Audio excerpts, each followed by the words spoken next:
Assalamualaikum warahmatullahi wabarakatuh. Perkenalkan, nama saya Olivia Winarusma dengan NIM 1923-1034 dari jurusan Pendidikan IPA Universitas Negeri Padang. Nah, pada kesempatan kali ini saya akan membacakan hasil dari tontonan video mata kuliah Administrasi Pendidikan dan Supervisi pada bagian materi Administrasi Pendidik dan Tenaga Kependidikan. Biasanya ini lebih dikenal dengan administrasi PTK. Nah, untuk lebih dalamnya lagi, ada baiknya kita tahu dahulu apa sih pengertian dari pendidik dan tenaga kependidikan. Nah, kita dapat mengacu pada Undang-Undang Nomor 20 Tahun 2003, di mana menjelaskan bahwa tenaga pendidik merupakan orang atau masyarakat di mana mereka mengabdikan diri dan lalu diangkat dengan tujuan sebagai penunjang dalam proses penyelenggaraan pendidikan. Nah, lebih tepatnya mereka bekerja secara tidak langsung pada penyelenggaraan pendidikan. Nah, untuk pendidiknya sendiri memiliki arti yaitu mereka-mereka yang memiliki kualifikasi sebagai guru, dosen, konselor, fasilitator, dan sebutan lainnya yang sesuai dengan kekhususan mereka masing-masing atau skill yang mereka punya, dan nantinya sebagai yang bekerja secara langsung pada penyelenggaraan pendidikan. Nah, jadi dapat diartikan bahwa administrasi pendidik dan tenaga kependidikan merupakan proses pengelolaan ataupun mengatur sumber daya manusia yang harus dilakukan oleh lembaga pendidik, di mana yang dilakukan yaitu orang yang SDM-nya sendiri yaitu PTK, pendidik dan tenaga kependidikan, di mana nantinya yang dikelola ataupun diatur yaitu pada proses mereka dari diterima sampai pensiun. Nah, proses yang dilalui tersebut nantinya ada perekrutan, seleksi, lalu penempatan, lalu pemberian kompensasi, gaji, tunjangan, dan lainnya, dan juga nantinya ada pelatihan dan pengembangan. Baik, kita lanjut pada proses administrasi pendidik dan tenaga kependidikan. Nah, di sini pada proses ini terbagi menjadi 3.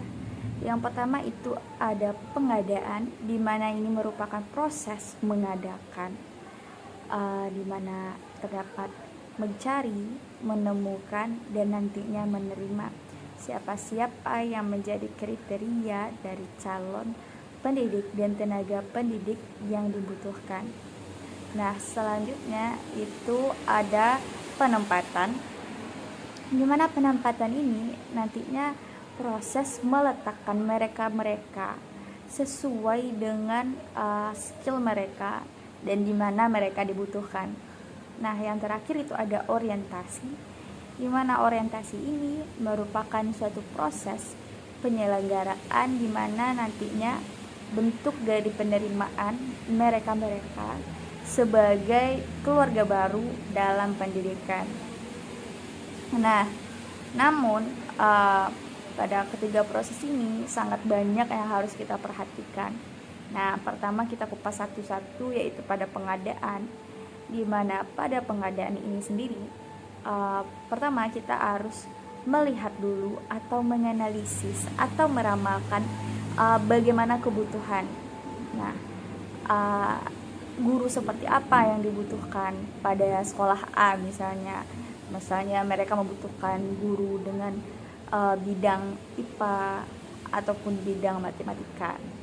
Nah, selanjutnya setelah dianalisis, maka dilaksanakan rekrutmen atau penerimaan nantinya.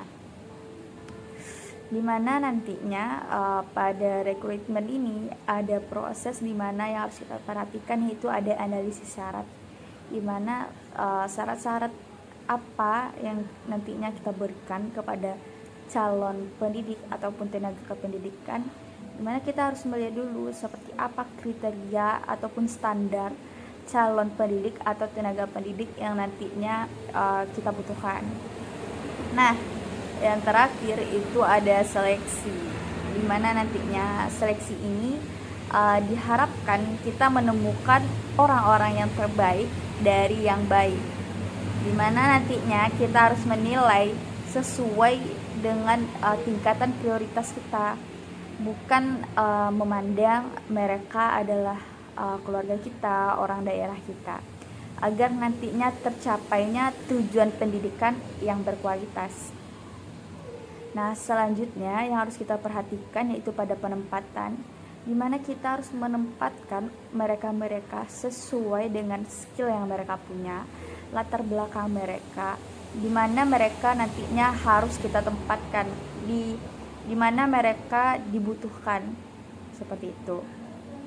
Nah, selanjutnya orientasi, di mana orientasi ini nantinya dilaksanakan pada saat penerimaan agar nantinya mereka diterima di bidang atau di tempat nantinya mereka melaksanakan penyelenggaraan pendidikan, supaya nantinya dalam bentuk penerimaan ini mereka tidak lagi canggung dengan orang-orang yang ada pada penyelenggara pendidikan sebelumnya.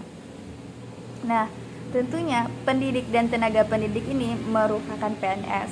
Nah, di mana PNS ini nantinya mendapatkan 3 hal, yaitu ada gaji, tunjangan, dan penghargaan. Nah, gaji sendiri merupakan suatu upah yang didapatkan secara terus-menerus. Lebih tepatnya orang memanggil dengan gaji pokok. Nah, selanjutnya ada tunjangan, di mana tunjangan ini terdiri atas 2, di mana ada tunjangan yang tetap yang diberikan secara teratur, mana tunjangan ini dikaitkan dengan penghargaan mereka atau jabatan mereka, atau juga dengan partisipasi mereka pada suatu hal atau prestasi mereka. Nah, selanjutnya itu ada tunjangan tidak tetap, di mana tunjangan ini diberikan pada waktu tertentu. Misalnya ada suatu kegiatan, maka ada tunjangan seperti tunjangan untuk transportasi, makanan, dan lainnya. Nah, selanjutnya yang terakhir itu penghargaan, di mana penghargaan ini suatu hal yang membuat seseorang tertarik untuk melakukannya, seperti itu. Nah, selanjutnya selain dari 3 hal tersebut yang diterima oleh PNS, juga ada yang lainnya yang telah dicantumkan pada Undang-Undang Nomor 13 Tahun 2003, di mana mereka PNS mendapatkan cuti tahunan sebanyak 12 hari. Dan juga bagi khusus para wanita, mereka mendapatkan cuti 3 bulan ketika setelah ataupun sebelum mereka melahirkan. Dan juga ada pelatihan dan pengembangan, di mana pelatihan dan pengembangan ini diharapkan mereka pendidik dan tenaga kependidikan dapat meningkatkan kualitas baik dari teoritis dan konseptual dalam pelaksanaan mengikuti pelatihan, workshop, dan seminar lainnya.